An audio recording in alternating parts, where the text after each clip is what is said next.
Good evening, ladies and gentlemen. My name is Noel Tokarov.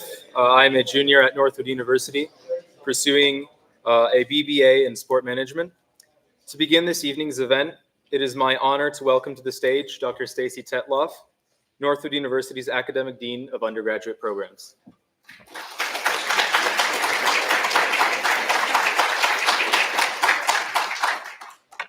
Thank you, Noel. On behalf of the President of the University, Dr. Kent McDonald, the Academic Vice President and Provost, Dr. Kristen Stahauer, and the entire executive and leadership teams of Northwood University, some of whom are here this evening, we would like to welcome you and thank you all for joining us this evening as we kick off our 2025 Freedom Seminar. Northwood University has hosted this symposium for several decades. It features community leaders, business professionals, and distinguished scholars who engage with our community through lectures and discussions. The Freedom Seminar invites us all to explore the interdisciplinary ideas that empower free societies and drive human progress, including the importance of freedom, individual responsibility, and enterprise. As the academic dean, I am proud of so many of the meaningful experiential learning and scholarly activities of this community. Though I'm not supposed to have favorites, I will tell you that I'm particularly proud to be here this evening to welcome you to the Freedom Seminar. This is truly an opportunity to think deeply, reflect on the values of this institution, and to engage in scholarly discourse to fuel our intellectual growth and curiosity. I would like to take a moment to thank two individuals in particular for the opportunity we are presented with this evening. Dr. Dale Matchek and Dr. Alex Tokarov, thank you for your unwavering dedication to Northwood, to our students, and for convening us together tonight in support of our institutional philosophy, the Northwood idea. Please join me in a round of applause for Dr. Matchek's and Dr. Tokarov's leadership.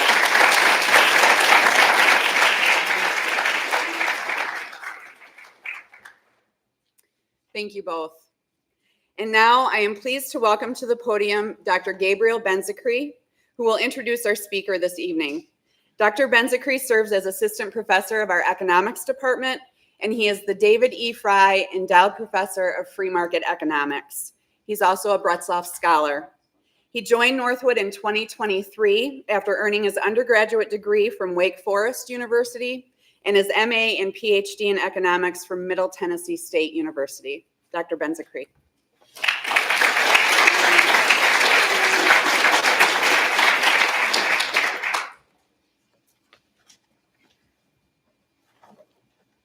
Good evening.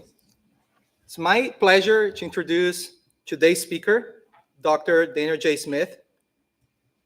Now, those of you who have taken an economics course already may remember the law of diminishing marginal returns. The idea that if you keep adding more and more effort or resources to a production process, eventually you might get less and less return.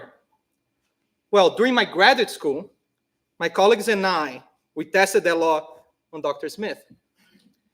More times than I can count, we went to him for advice and guidance, and we wondered if we would ever reach that point of getting maybe not a good advice. But we never did, because no matter how many questions we asked or how often we showed up in his office, he was always happy to help. And not only was he willing, but the quality of his help, well, never diminished. It just got better.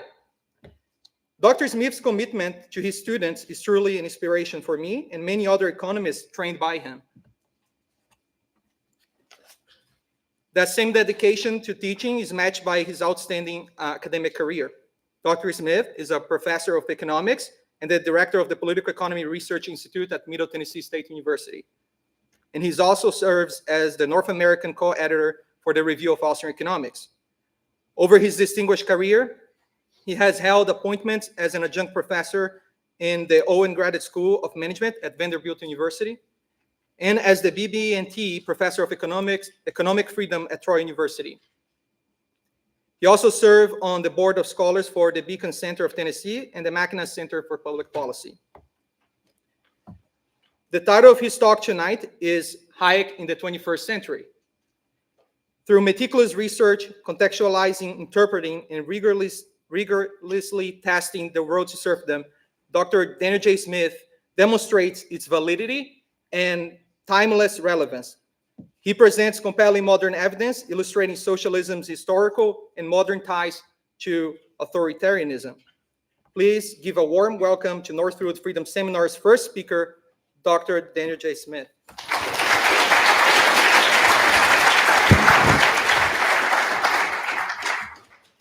Thank you very much. It is an honor to be here, especially back at Northwood and for such a prestigious seminar.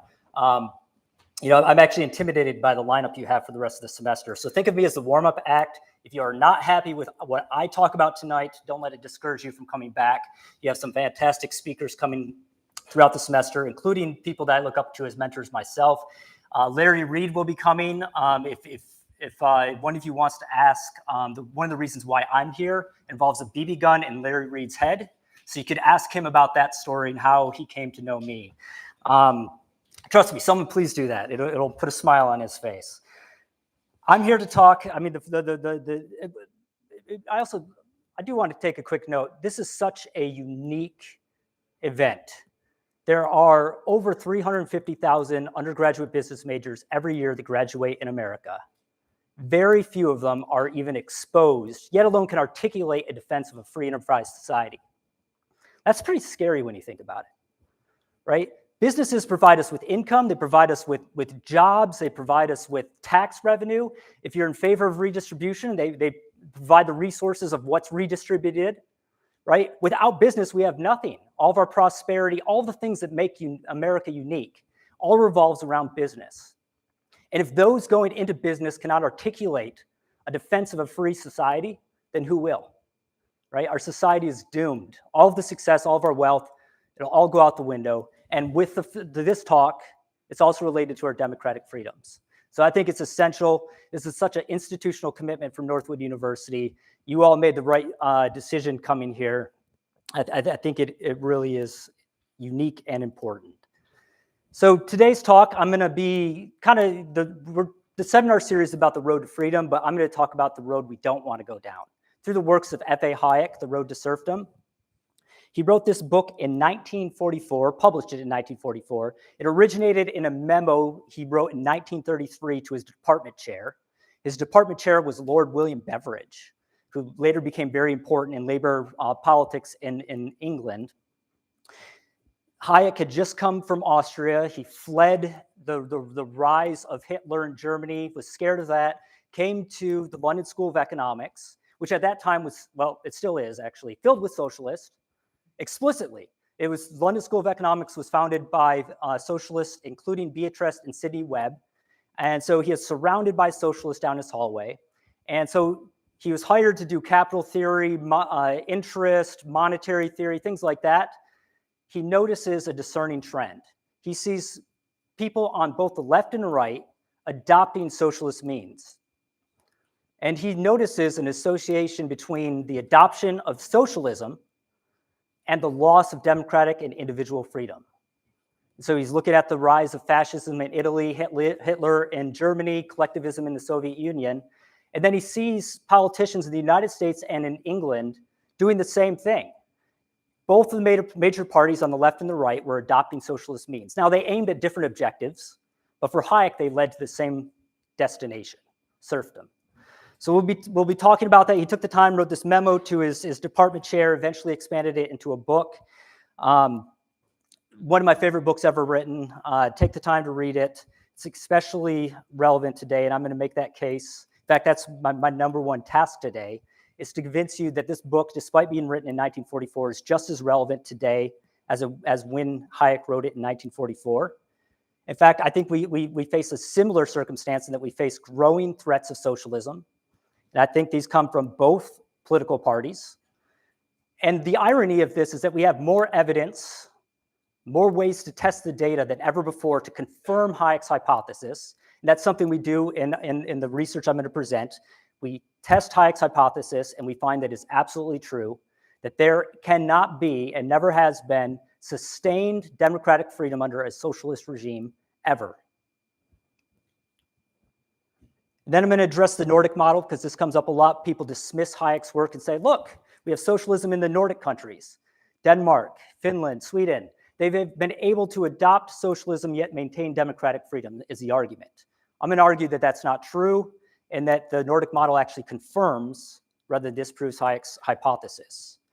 And then finally, since I'm at Northwood, I get to do this. There's a deep connection between the road to serfdom and the Northwood idea. I knew this when I started, but how deep that connection is and how intertwined it was shocking to me.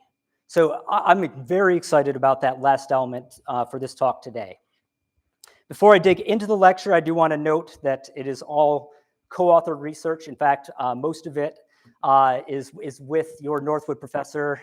Thank you in fact, he originated the research, the first project that's now led to like 30 different research projects. So I owe them, my students, a debt of gratitude. If you are interested in a PhD program, we have one at Middle Tennessee State University. Please talk to me. It's a fantastic career, and I think we have a pretty good program and record. I'm going to start off my remarks, however. Go read The Road to Serfdom. It's fantastic. I love it. But I'm going to take kind of maybe might seem a little puzzling. I'm actually going to argue it's not that original. Hayek was presenting an idea that a lot of social scientists, including socialists of his time, observed. They were observing a relationship between socialism and the loss of democratic freedom. Here's Laswell in Propaganda in a Planned Society. By its very nature and purpose, planning demands the surrender of many liberties.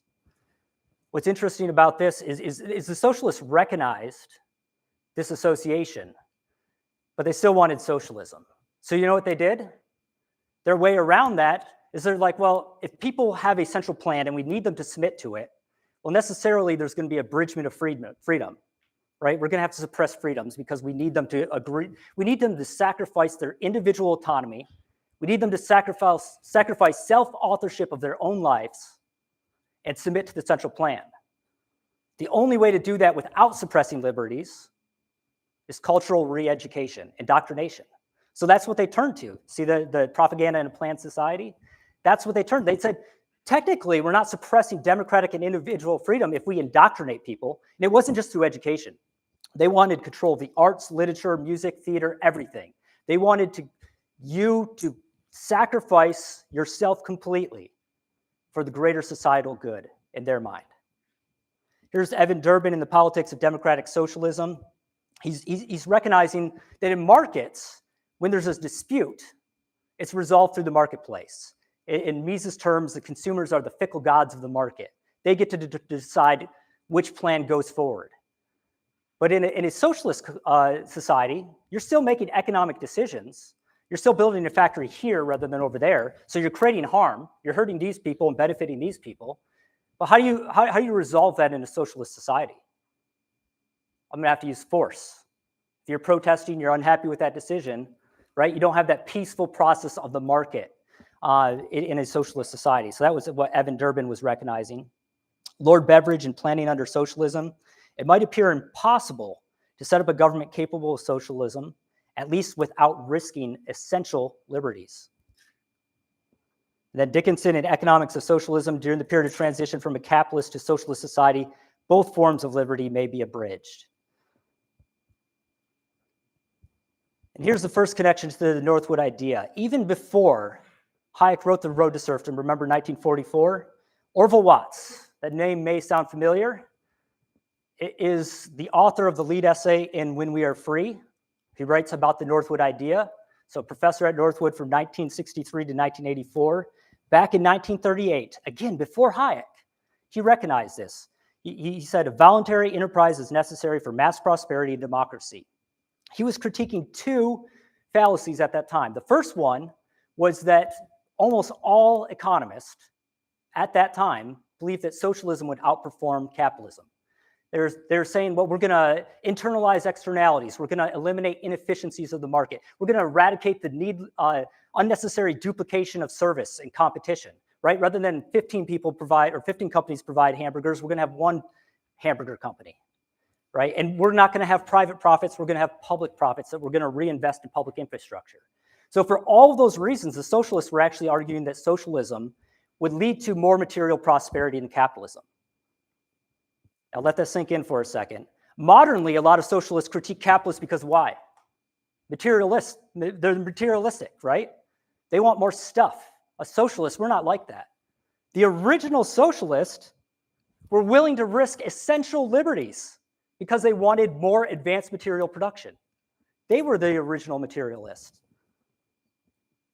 The other thing that he was addressing is he saw this connection with democracy. Again, didn't have access to the data that we have today, barely had access to newspapers from around the world, but somehow he, Hayek, and throw Walter Lippmann in as well, they're able to observe this tendency and offer warnings to society that we should be concerned about the adoption of socialist means. One of the ways to show the modern relevance of Hayek's work is to look at the critics. If prominent public intellectuals are taking the time to dismiss a book written in 1944, there must be something very useful or something very threatening to them in that book. I could spend all day going over this, so I'll just give you three examples. One is Joe Stiglitz, Nobel laureate in economics, university professor at Columbia University, wrote a whole book. He also throws in Friedman. Friedman, after Hayek, wrote a book, Capitalism and Freedom, and then Free to Choose, that also makes a very similar hypothesis. So he throws Friedman in there and says they're wrong. In fact, in his book, The Road to Freedom, he makes the exact opposite hypothesis. He contends that it's actually socialism that leads and restores democratic and individual freedom, and it's capitalism that undermines it. I've read the whole book cover to cover, not a piece of evidence to support that hypothesis, but he does acerbically argue it, and very passionately. Hayek surely, here's Henry Farrell, professor at Johns Hopkins. Hayek surely had his moments of brilliant insight, but this wasn't one of them. It's a rather idiotic claim. And Jeffrey Sachs, you might know him because he's hung out with Bono of U2, flown around. He's a famous development economist, also at Columbia University. Thank God you didn't go there and you went to Northwood. Von Hayek was wrong. He points to the Nordic countries and says, obviously, the existence of the Nordic countries disproves his hypothesis. Another modern example of the relevance of Hayek's work is Venezuela. 2005, Hugo Chavez, we have to reinvent socialism. It's not going to be like the Soviet Union. We're going to do it different. It's going to be based on cooperation. It's not going to be state capitalism. We're going to transcend capitalism. It's going to be great. And a whole bunch of public intellectuals hopped on board, including Bernie Sanders, who spent his honeymoon actually touring the Soviet Union. In 2011, he's since removed it from his website, but in 2011, he praised Venezuela and called America a banana republic in comparison. Lots of public intellectuals lavish praise on Venezuela, but we know how it turned out. turned out in political repression, loss of democratic freedom, individual rights, very clear. You have opposition parties hiding, scared for their life, prison re-education camps, also economic ruin. This isn't a cherry-picked example. This is everywhere, empty shelves. I think I have the time for this. I worked at Kmart in high school, and I was in charge of the grocery department. And one time, and this was a couple of years before they went bankrupt, one of the reasons they went bankrupt is their logistic supply chains were just all messed up. So I received a whole truckload of paper towels and nothing else that went in the aisle. No napkins, no plastic forks, cups, anything like that. The manager of the store walks by the aisle, sees it empty, except for the paper towels. It says, "This is an embarrassment, fill it all up with paper towels." So I did that. We had a whole 2 aisles full of paper towels. What was a source of embarrassment and what led to Kmart's bankruptcy, because they weren't a prudent manager of the resources that they had, was commonplace. And reinvented socialism tended to looks a whole lot like old socialism. New York Times, being the New York Times, couldn't admit that Hayek and Lippmann and Orville Watts were correct, that the adoption of socialism leads to the suppression of democratic freedoms. So they had to twist the very meaning of what capitalism and socialism is. Mr. Maduro seems to have made peace with the private sector and let it loose. So he says, look, they adopted socialism, but then they reverted to capitalism. And the adoption of capitalism is what led, so they're making the same argument that Stiglitz made. Socialist model is given way to brutal capitalism. Economists say, they don't say what economists said that. And drastic economic liberalization has been accompanied by political repression. I'm going to return to this later on and evaluate that with evidence. But this, for now, what's important is this just happens every time. Every new socialist experiment from the Soviet Union till today is praised by public intellectuals. This time's different. It's going to be amazing. We could forget all those past episodes. And the second it tends to go to economic ruin and the suppression of democratic and individual freedom, they say, oh, that's not real socialism. It was real socialism up until that point. But as soon as we realize it, it's no longer socialism. Again, I could spend all day doing this, but thankfully, Christian Niemitz has documented all of this. Just a couple quick examples. Socialist Party of Great Britain saying socialism has never been tried. China and Cuba, like the former Soviet Union, Eastern Bloc, have nothing to do with socialism. More recently, Robinson and Current Affairs, Castro, Mao, Stalin, Lenin, nothing to do with socialism. Can't go without citing Noam Chomsky. There hasn't been a shred of socialism in the Soviet Union, got nothing to do with it. So they just throw it down the memory hole. That wasn't real socialism. There's no evidence against socialism because that wasn't real socialism. The final element of relevance today is the adoption of socialist means by all parties. So I'm guaranteed to anger everyone in the crowd, but I think it needs to be said. Cato recently did a survey, and they found that a third of Americans under 30 like communism. If you change the word to socialism, it's 60% of those under 30 have favorable views of socialism. Currently, in New York City, so if you ask anyone around the world, what's the city that the most visible, what's the city that symbolizes capitalism? What is it? New York City. Well, we now have a explicit socialist running for mayor in that city. He calls himself democratic socialist, but if you dig deep, he's a real legitimate socialist. He wants worker control of the means of production. He wants government-run grocery stores. Little less known, Minneapolis also has a socialist running as a Democrat. So that's from the left. From the right, I didn't update this because now the United States has officially taken a stake in Intel. Ownership share, that's government ownership of the means of production. Golden share of U.S. Steel, the share of chip sales, export tax, which is unconstitutional. And then a stake in rare earth mining company MP Minerals. And what we're hearing is there's interest in more of this, especially government contractors and more deals like the Intel deal. This is very concerning. This is state ownership of the means of production, the literal definition of socialism. It introduces lots of channels of influence where they could do backdoor legislation. If we're going to own 10% of your company, well, now you have to have a $15 minimum wage. We could debate whether a $15 minimum wage is good or not, but it should be done in Congress through legislation, not through the back door, just through ownership. All sorts of policies could just be pushed on them. You could even envision CEOs eventually of companies that the United States has a stake in. They'd be rotated in with the political cycle, like political appointees. Well, sorry, now a new president, and we're going to rotate you out because you served the last president. It means the CEOs of major corporations that have a stake in them are now going to be more resistant to openly criticizing the government in any capacity, right? They're going to be scared of that. So there's all sorts of possible avenues that this introduces. The way I see it, if you've been exposed to the Overton window idea, Joe Overton was at the Mackinac Center. I was able, as an intern, to meet him a few times before he passed away. He had this theory about the political possibility. You know, what could be voted in right now is this Overton window of political possibility. And the way I see it, just like in Hayek's time, he saw both the left and right pushing towards socialism. For different reasons, absolutely, but they're both pushing towards socialist means, and just like Hayek, I think they both lead to the wrong destination. So to properly interpret the road to serfdom, because there are those critics, in some of our research, we contextualize it. The problem is that most people define socialism today, and I think this is a poor definition, as welfare spending, taxation, or spending as a percentage of GDP. These are economic concerns. They distort incentives.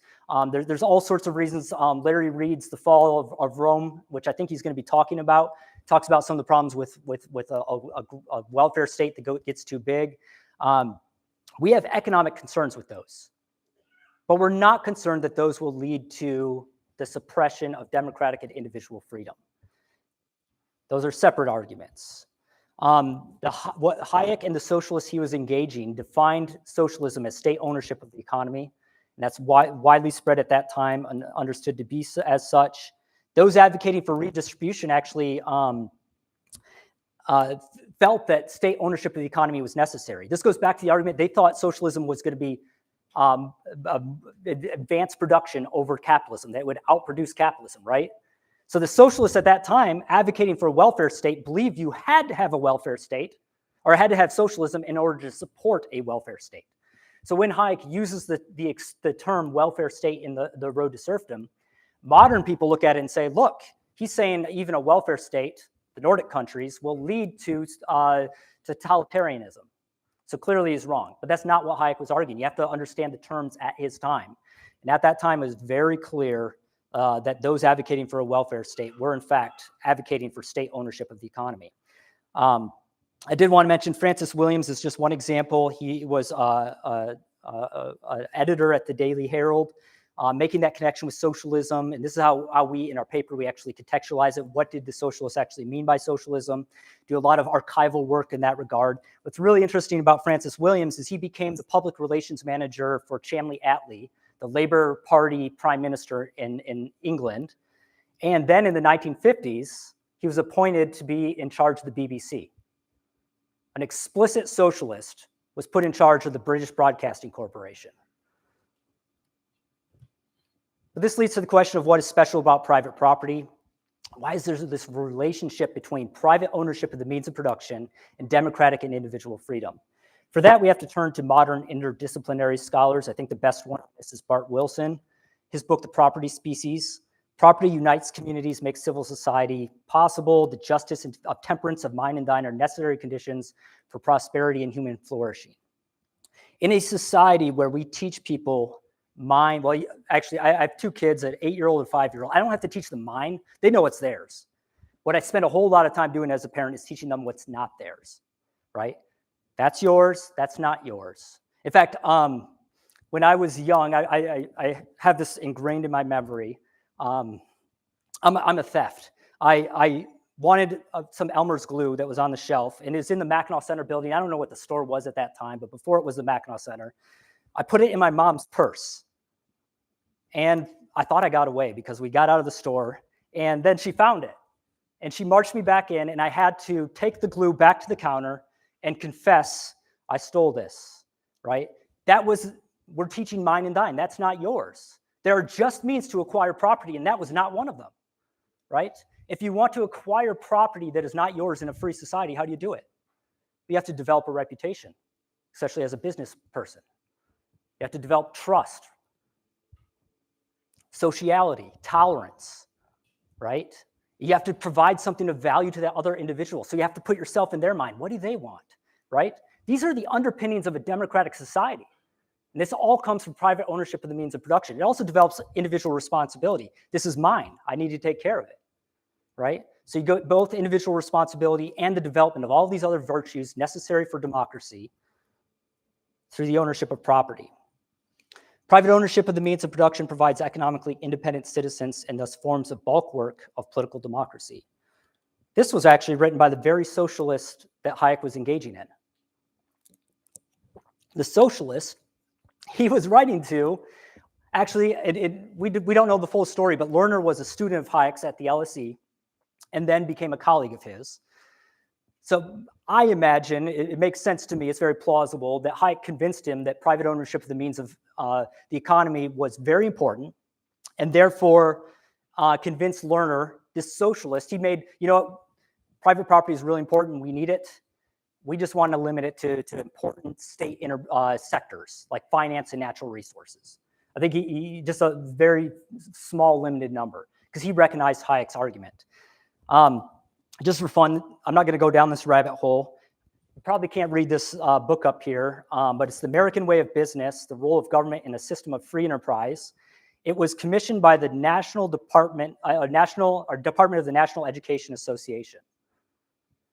So they commissioned a book in 1944, the same year Hayek wrote The Road to Serfdom. They wanted to find two economists to write a book about the American free enterprise system. Who do they turn to? They turned to two foreign socialists to write that book. And it includes teaching resources and everything like. So there's something very fascinating about that. But I won't go down that rabbit hole. I don't have to belabor the point about private property to a Northwood audience. Now, some of you are freshmen and have not been exposed to this. Just wait, your minds will be blown in a few weeks when you get to it. But what's really important about this is Dale put private property in cell number 1. All the other economic benefits come from that. If you pull out private property, the whole thing tumbles down. And what else I think is brilliant, I didn't realize it until I really was studying this this past couple weeks. Cell number 12, individual, that's the output, individual responsibility. That's important for a democratic society. So he is leaps and bounds ahead in his thinking ahead of me. He focused mainly on the economic benefits, but when you really think about individual responsibility being output of private property, pretty fascinating contribution. This is literally, I still have my notes from Introduction to American Philosophy from his class, highlighted and underlined. So he must have spent a lot of time focusing on that. Socialism is the denial of property. We can also look at it through his human action taxonomy. You don't have to, by the way, if you're from off campus, you can get a copy of When We Are Free. We can talk to you about how to do that, but this goes through and describes the 12-cell matrix as well as the human action taxonomy. But basically, all you need to understand for this argument is that individuals, if they're going to interact with people, can interact via freedom, voluntary interactions, or they can interact via force. And if you're doing it force, you could do it illegally.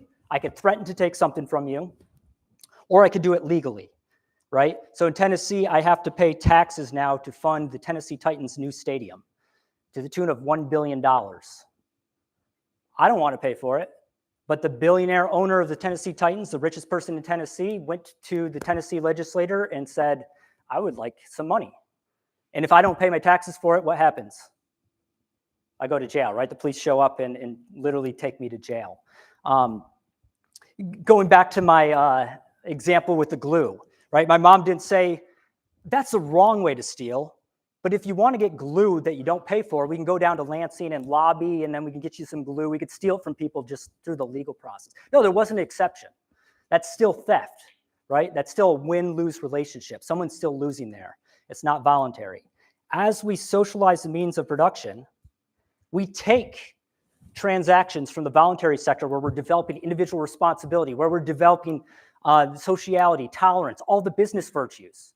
And instead, we're transforming that into the sector of force, where number one, you don't develop those virtues. Why do it? If you're a business and you can go to government and curry favor to get subsidies, well, now I don't have to develop business ethics to convince customers to come to me voluntarily, right? You can see how that starts to suppress individual freedom or individual responsibility and all those virtues. Government stock ownership, moving from the realm of voluntary interactions to the realm of force, undermining the underpinnings of democracy. Another way to kind of think through this is that voluntary sector offers important counterbalance to the political sector, right? In a well-functioning society, that economic power will offset political power. But when you combine more, when you take more from the voluntary sector and put it into the state sector, you're concentrating economic and political power in the same positions, right? So you can easily see how this creates infrastructure for totalitarian regimes to emerge. This is a cartoon from Watts's Why We Are So Prosperous. If anyone knows the Watts's family, by the way, at Northwood, let's connect with them because this book should be republished. It's fantastic. I don't know who has the rights to it, but I can't even find it except for online. But he recognized it, right? People giving up liberties and rights, ending up in dictatorship and economic ruin. It's also connected, there's a connection to the Judeo-Christian ethic, which Orville Watts connects to the Northwood idea in his essay. Two of the Ten Commandments deal with property rights. What's most impressive to me is these were adopted and proven successful in kin-based societies, where it was family and friends, homogeneous units, same religion, same philosophy, same world outlook. So they found property rights necessary in small-scale societies among friends and family. Think of how important it is for creating tolerance, respect among a world where we have deeply divided world and religious views. So now I'm going to get to the kind of the heart of the essay. We're going to go through the evidence on empirically testing the road to serfdom. There are two major indices of civil liberties. We use both the Political Civil Liberties Index and the Polity scores. And then we use a measure of state ownership of the economy from the Varieties of Democracy Institute. It's neutral database, very well done with country level experts. They've gone back all the way to 1792, I believe, if I remember that correctly. What's that? 89. Good thing I have him there. So we have thousands of observations, right? If Hayek's hypothesis is correct, looking at this data, we should not find any country that sustainably stays in that gray shaded box. And then, just for fun, we relax the definition and say, what if we include societies that are mixed societies? They're not quite socialist, but leaning towards socialism. So we'll test the robustness of it. Let's look at the data. Not a single country sustains there. That is one country, 1991 for Belarus during the transition away from the Soviet Union. Only one socialist country, going back as far as we have data for the countries that have it, 1789, one country for 1 year, not sustained. So there has been no country that has sustained democratic and individual freedom under socialism. Looking at the Polity score as an alternative measure of civil liberties, same results. What's cool about this is we can go back to the New York Times with the data on state ownership of the economy. And actually, was Venezuela going socialist and then reverting back to capitalism? No. They adopted socialism. Unless you want that little small reversion there, no, they're still socialist. They went socialist and stayed socialist. New York Times gets to adjust your hat. Thank goodness you go to an institution that subscribes to the Wall Street Journal rather than New York Times. We can also look at income and state ownership of the economy, right? Our capitalist societies wealthier? Absolutely, strong relationship there. And if you control for natural resources, notice that a lot of the socialist countries, mixed socialist countries over here, tend to be countries with lots of natural resources, oil in particular. If you control for that, this is even more pronounced. We could also look at the Nordic countries. Are they an exception to Hayek's hypothesis? Do they disprove it? Orange is the United States as comparison on the top. The rest are the Nordic countries. According to the state ownership of the economy index, they are all capitalist countries. Norway is the most socialist, but even that is a mixed economy leaning capitalist, right? So this is why Hayek would look at the Nordics and say, yeah, absolutely, they're capitalist. It's confirmed by the economic freedom ranking. They're some of the most economically free countries in the world. Now, in the Q&A, if you want to talk about the welfare state, we can, but that's separate, right? We're talking about capitalism versus socialism, which is state ownership of the economy. According to that definition, they are capitalist, and that's why they have maintained their democratic freedoms, not socialist. You could also look at academic censorship. Has there been any socialist societies that have been able to maintain academic freedom, a high level of academic freedom under socialism? Answer is no. Orville Watts was ahead of me. This is why I was so fascinated by the connection here with Northwood, because these people were way ahead of us in this. Writers, preachers, and teachers must realize that freedom of speech and press is possible only where freedom for business enterprise likewise exists. Absolutely confirmed. What about LGBT political exclusion? We look at that. Has there been any society that has maintained rights for the LGBT community under socialism? No. Why should we care? Well, for multiple reasons, but one of them is offered by Orville Watts. In establishing a dictatorship, what a totalitarian does is they first go after the unpopular minorities. In his time, it was Jews, communists, labor leaders, big businessmen, or the wealthy. Notice the communists, right? He's a classical liberal. He does not like communists, but he's saying we need to give them freedom. We do not want state suppression of them. If we build the infrastructure to go after unpopular minorities, then that infrastructure can be used against and turned against ordinary citizens as well. And that's why we should care about minorities. What about the women's civil liberties? Same story. Women's political empowerment index, same story as well. So if you're concerned about gender equality, and you should be, it has not been achieved under any socialist regime, not sustainably. And then in our latest paper, we also looked at social capital. Many people believe social capital is a necessary input into effective democracy. And we find a robust relationship there, that there have been no socialist regimes that have been able to maintain a high level of social capital. So Hayek's hypothesis is absolutely confirmed by the data. I do want to, because I want to save room for questions and answers, I'm going to end with a final warning from Orville Watts. So before, and I'm going to read a lot from this because I think it's so fantastic and relevant. Before we are in America sell our democratic inheritance for the mess of pottage offered by a strongman government, we should recall two lessons about autocracies, totalitarianism. The strongman is never so wise as the people who hope. Sooner or later, people discover that this was woven out of their hopes and imaginings and kept in place by clever publicity, propaganda, and censorship. In fact, Orville Watts argues that a wise and great leader would never let themselves become an autocrat because they would have humility and they would say, no, we need to have secession plans. We need to have alternative people that we've developed to, I'm not smart enough on my own to tackle this. So you wouldn't have those, they would never become an autocrat in the first place. And then two, the continued exercise of autocratic power causes spiritual degeneration in those who wield it. So a Lord Acton power corrupts type argument. Such character changes make any man unfit to exercise great power, yet the more unfit he is to rule, the more he clings to power and the more unscrupulous are his methods. And then he goes on to say that the strong man leader will surround himself with yes men that will say how praiseworthy he is, constantly tell him that he's the greatest and his political opponents are evil, they're wrong, we can't trust anything to them. You have to make all of our decisions, and they'll just continue to acquire, and they become hostile to any criticisms. They can't handle it. So he just spells this all out about how a society descends into totalitarianism. Socialism, as addressed by Hayek, is not a past concern. It's not something that just happens in third world countries. It is an ever-pressing concern. There's Alexander Solzhenitsyn, who risked his life writing this in the Soviet Union as a warning to other people around the world and to future generations.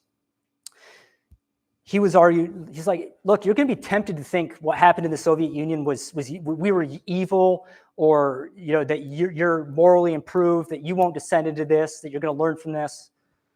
But he concludes, no, the evil that happened here in the Soviet Union, and if you read the book, it's horrible. It's way worse than you can imagine if you have not read that book. The evil of the 20th century is possible everywhere on earth. He concludes, we didn't love freedom enough. We purely and simply deserve everything that happened afterwards. Hayek offered in The Road to Serfdom a timeless warning that we have to be ever vigilant about. And that's why I'm so excited and proud to be associated with Northwood University. It's one of the few universities that has refused to abandon its post in defending the free enterprise philosophy. Thank you.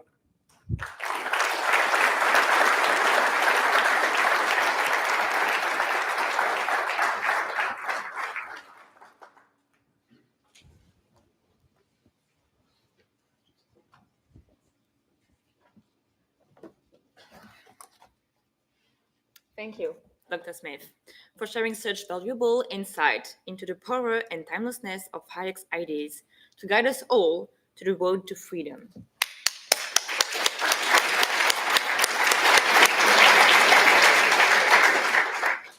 I am Mathilde Champagne, a student in the Freedom Seminar class and a senior studying healthcare management. We now would like to open up for Q&A. We have a few questions submitted prior to Dr. Smith's presentation by the students participating in the Freedom Seminar class. We invite the audience to ask questions as well. Noel will meet you with the microphone if you'd like to ask Dr. Smith a question. Or you may write your question on one of the note cards shared as you entered and passed to Noel. To start the Q&A, Dr. Smith, our first question is, Hayek wrote his book during World War II. He offers powerful arguments against socialism and central planning. To what extent do those apply to modern forms of state intervention? Yeah, absolutely applicable. That's a great question. Highly relevant, as they weren't exposed to this lecture ahead of time, but I think I went through and demonstrated the relevance of that. One of the things one of the things I do think about is we no longer we look at each intervention. Okay, government should do this, government should do that, government should do that. But collectively, if we add it up, does it lead to an equivalent amount of state ownership of the economy and control, right? Could you have so much regulation that it eventually ends up being, to some extent, like state ownership or control of the economy? That's something that I'm still thinking through, and you'll have to bring me back in a couple of years, and I'll tell you my results. Yeah, we can't wait for that. Well, second question then. Perfect. When you use the term capitalism, socialism, and economic freedom, do you rely more on Hayek's or Friedman's definitions? Yeah, I prefer Hayek's definition for socialism. Friedman, for the context, he had expanded definition of capitalism or economic freedom, that he included regulation, sound money, freedom to trade. Those are all really important. And what I didn't have the time to show you is Friedman's hypothesis is also largely confirmed by the data, right? If you use economic freedom rather than state ownership of the economy, you get very similar results. Socialist countries have not been able to maintain, as measured by Economic Freedom of the World Index, have not been able to maintain civil liberties. But I do prefer Hayek's definition.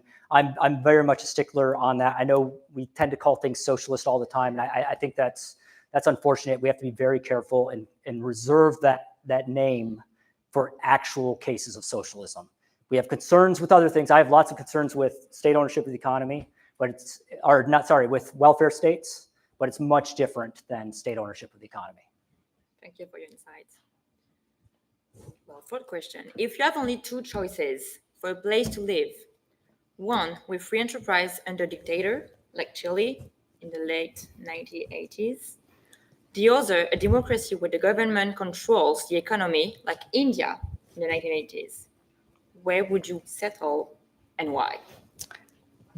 That's a really good question, because if you're looking for like the best case example of socialism, it's probably India. Still terribly poor, economic ruin, but you didn't see the totalitarianism that you saw elsewhere. So that's a very insightful question. I would still choose the dictatorship under economic freedom. I think economic freedom is so essential and can lead to the economic power offsetting political power. That's what we saw to some extent in China. We saw that, we're seeing it in Vietnam, we're seeing it in some countries around the world where if you allow a free enterprise system, ideas start, people start building influence and ideas and can resist the political authorities. But that's tough. Thank you. No question. So in our introductory course on the Northwood idea, we learn about various pitfalls of collective decision-making, often referred to as democracy. Do Hayek and Friedman differs on this issue? Yeah. So there are lots of problems with democracy. You have, especially think about society, we have voter ignorance, people voting without really knowing the issues in depth. You have lobbying, special interest groups. You have all sorts of what would be called public choice concerns with democracy that we're highly aware of. The measures that we use of democracy in the paper account for that. They don't for a constitutional republic that constrains democracy, they're not counted down for that. They prevent the excesses because a majority, 51%, could easily be a mob, right? 51% of people could say, we don't like redheads, so let's kill them off, right? That's a democratic decision. And if you're a true Democrat, then you'd have to say, yeah, okay, that's acceptable. But most people say, no, we need to constrain democracy. We need to protect the rights of minorities so a majority does not run roughshod over them. Is that kind of what you're... Yeah, well, following that, would you say that liberty and democracy are compatible? Yes, they are in a republic that has constitutional constraints and adherence to the rule of law. Increasingly, I'm thinking it's so important for citizens to understand and be educated about the Constitution, your rights, issues like that. I think that's so important for a prosperous society, and that's why I'm so impressed with Northwood University for making this part of their philosophy. It's very rare, and we need more of this across America to preserve democracy. And we're very proud of that. Thank you. If we could ask Hayek and Friedman today, what would a healthy relationship between the coercive powers of the state and the voluntarism of civil society look like? A healthy mix? Or... Yeah, relationship between them. Yeah, I mean, part of the way, so I do see a large state as a threat to individual freedom and democracy. There's also economic concerns. One of the things I think we have to think about, for those that care about a free enterprise society, is demonstrating that we don't need the government to do that, right? Too often we say government shouldn't do that, but what we should be doing is saying, look, we have a nonprofit, we have a church, we have a synagogue, we can handle it ourselves. And we're going to do it better. In fact, there's examples of this, like in Utah. They have such a great civil society infrastructure for administering to the poor that they don't really need a welfare system, right? You could do something more effectively by yourself in your community to help those in need, that you can demonstrate that the government just sending a check once a week, which only caters to the physical symptoms of poverty. It doesn't address the mental, emotional, spiritual challenges that individual may be going through, where nonprofits, churches, charities, synagogues can administer to those deeper needs and address them. I think that would be more successful and help alleviate some of there are problems we have in society, including poverty. And I think that'd be one great way to go forward with that. Thank you for sharing. Any questions from the audience before? Yeah, that's fine. Here we go. We got a brave person over here. Perfect.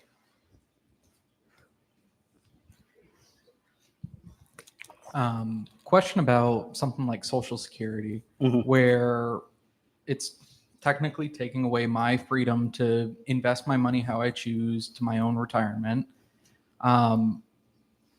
But I'd say it net benefits people, just because I know so many people who would not invest in their retirement at all until much later in life, where it's kind of too late. So how is that, or how would that be reconciled with Hayek's ideas? Yeah. So first, Hayek wasn't resistant didn't even oppose the welfare provisions. He was actually concerned about the poor. Yeah, we should have some programs. He didn't want a huge welfare state because he saw the disincentives. If you have really high tax rates on the most productive people and you provide really generous benefits to the unproductive people, what's going to happen? Undermine productivity, and then everyone's equally poor, right? So that is a concern. But for Social Security, I mean, the Hayek-Friedman Mises position, I think, would be the issue is that we haven't given that responsibility to individuals. Government took it during the Great Depression. FDR did it, and it is a vote buying scheme, right? Because here were elderly people. I'm going to give you these benefits, and you're not paying any taxes for them, right? He ended up getting a huge share of the elderly vote because of that program. It created this disincentive problem where we no longer, like you look at other societies, what do they do with the elderly? They live with them. They take care of them, right? There's responsibility for the children to take care of their parents.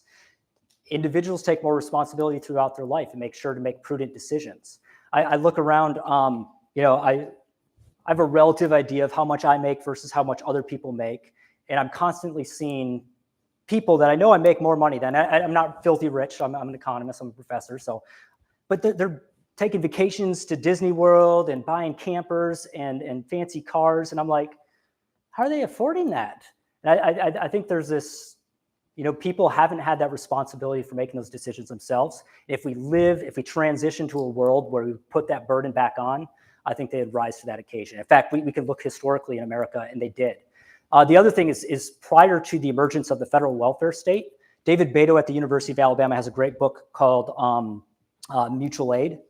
And he talks about how we used to have these mutual aid societies. Everyone used to be part of like the Elk Lodge or the Moose Society, whatever it was. It is like a mutual insurance society. You would go there regularly, you'd have friends, and if you lost your job or your house burnt down or something like that, you'd go to them and they would provide you aid, right? Mutual aid society. So you'd have these friends and you'd go help them if they were in problem. We've seen a decline of those since we've adopted the welfare state. Now, I think that's unfortunate because people no longer take responsibility for their own communities. The government's going to take care of it, right? We need to look to ourselves, right? We can't just look to big government because big government has been doing it and they've been failing at it. But Social Security, yeah, I would prefer to see some type of transition to individual retirement accounts where it's a better deal. I think that when you actually look at the program, the taxes required to support it are very regressive, right? Because the way you pay in, poor people actually pay in more in taxes as a percentage of their income to the system. And for benefits, poor people receive less benefits because they have lower life expectancies. So on both sides, the program is actually very regressive. It benefits disproportionately the relatively wealthy. You can even look at it by race. Disproportionately benefits white people as compared to black people. So I think there's all sorts of problems with the system that we've kind of ignored, and I'd love to see some reform in that direction. Thanks. Good question. Other questions from the audience, if we have time.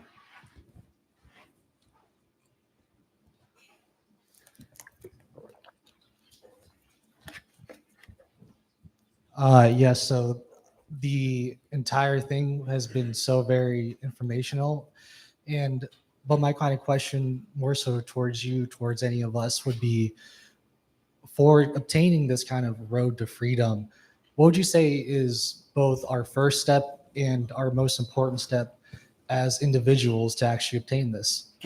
Yeah, that's a really good question. You already took the right first step, and that's being at Northwood University, a university that appreciates the free enterprise philosophy. I was talking with Dale. There was some pushback at our dinner time conversation on this, so I'm not sure if this is correct, but I feel like we've become a society that praises man caves. Like you have this like fun zone. I'm going to drink a lot of beer. Nothing wrong with beer, but I'm going to go in, watch TV, play video games. I got a lot of cool things in there, and we've seen the decline of the study, where we actually have a room with books, real books like The Road to Serfdom. Free to choose, books that the kids will pick up and look at as well. As a society, we've come to kind of praise this other model, and I think we need to push people back towards this old model because I think it's essential. This goes back to Thomas Jefferson as well. I mean, this is why he funded the University of Virginia. He wanted the education system to be a deep well to drill down to the bottom of society and allow anyone born even in extreme poverty to be able to rise up through education. And I think we have a society where a lot of people don't appreciate what we have here. And the other one, we travel abroad. I spent time in Vietnam. Go travel in a socialist country. Go see how it is. And you'll have a lot more appreciation for what we have here.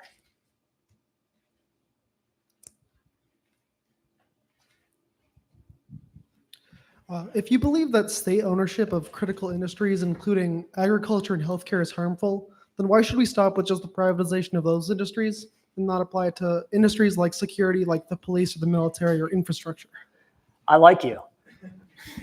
Yeah, sounds good.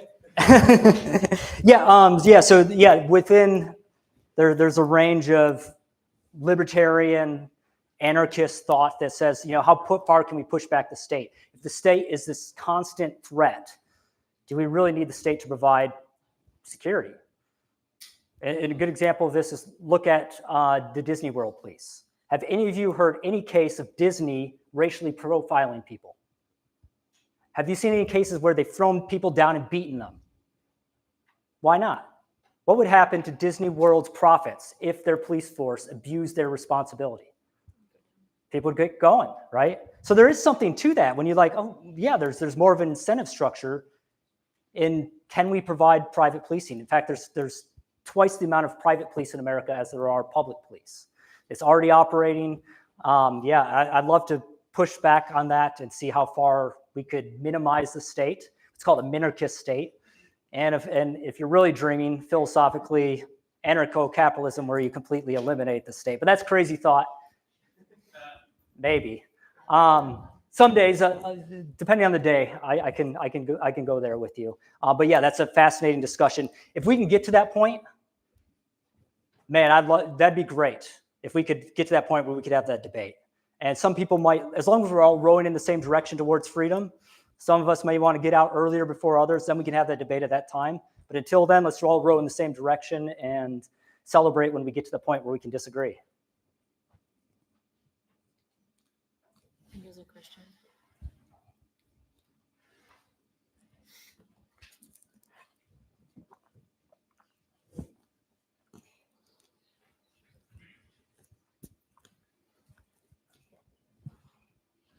Okay, so Hayek says that private property helps build individual responsibility. Do you think that other things such as educational or cultural values have the potential to play just as big of a role in political freedom?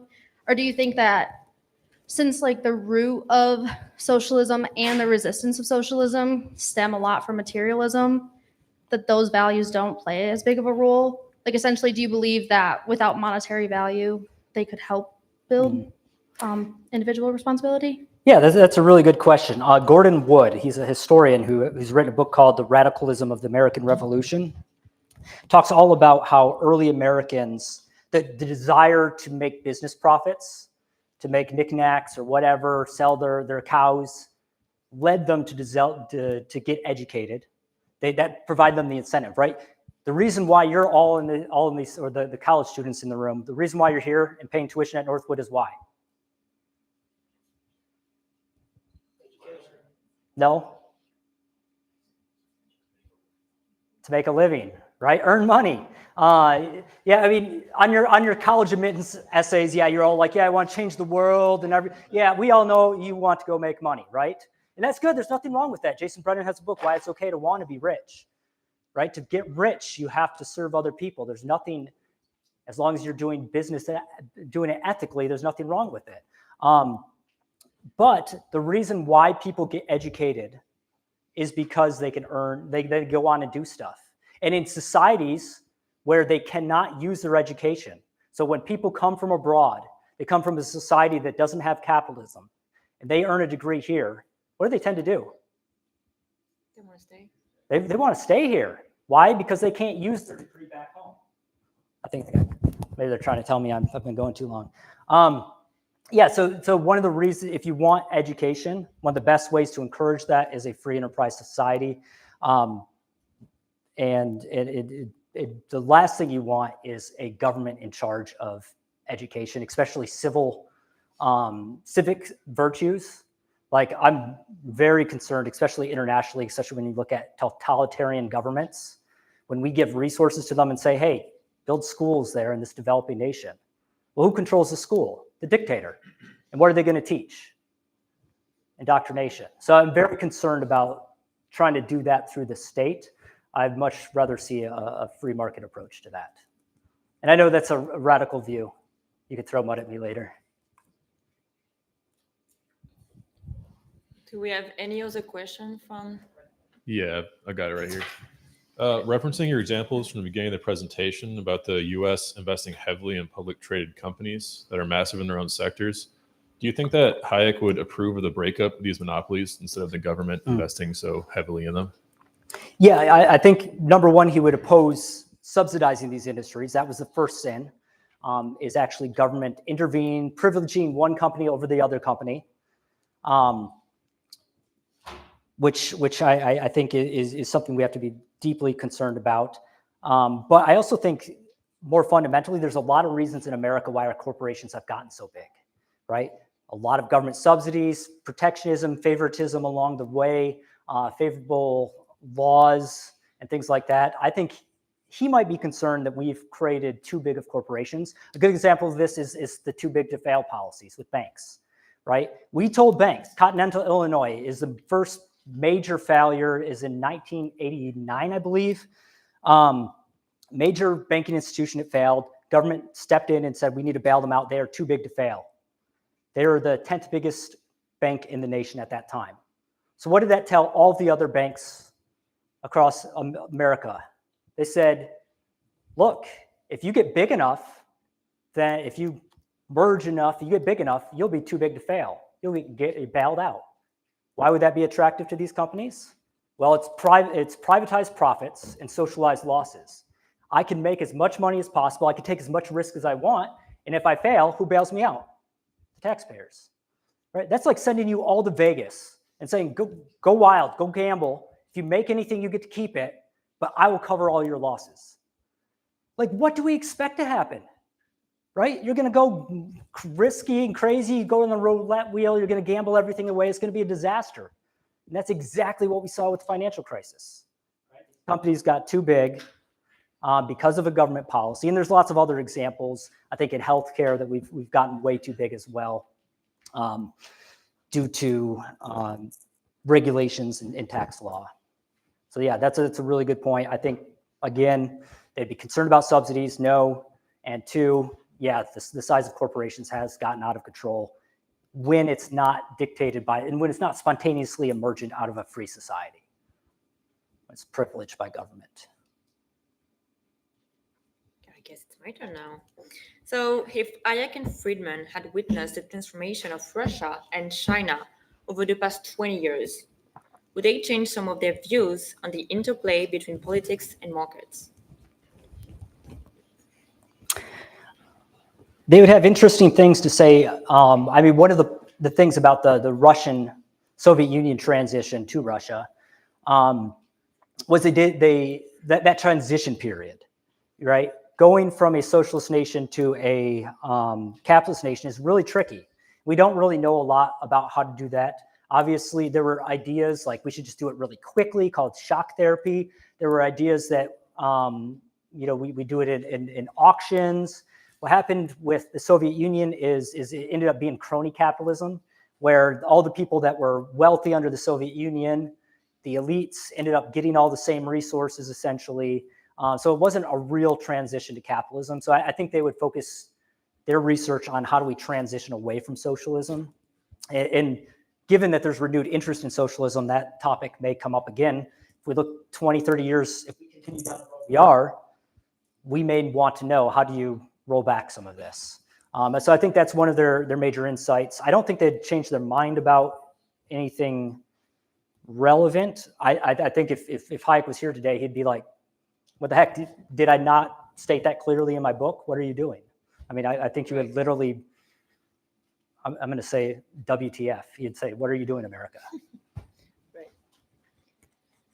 Well, Dr. Smith, Northwood Alumni, first of all, Association would like to recognize your achievement with a small token of recognition.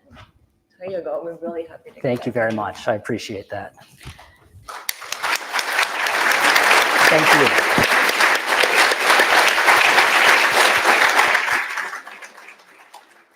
Ladies and gentlemen, let's thank our speaker, Dr. Daniel Smith, again for the illuminating analysis of Hayek's ideas.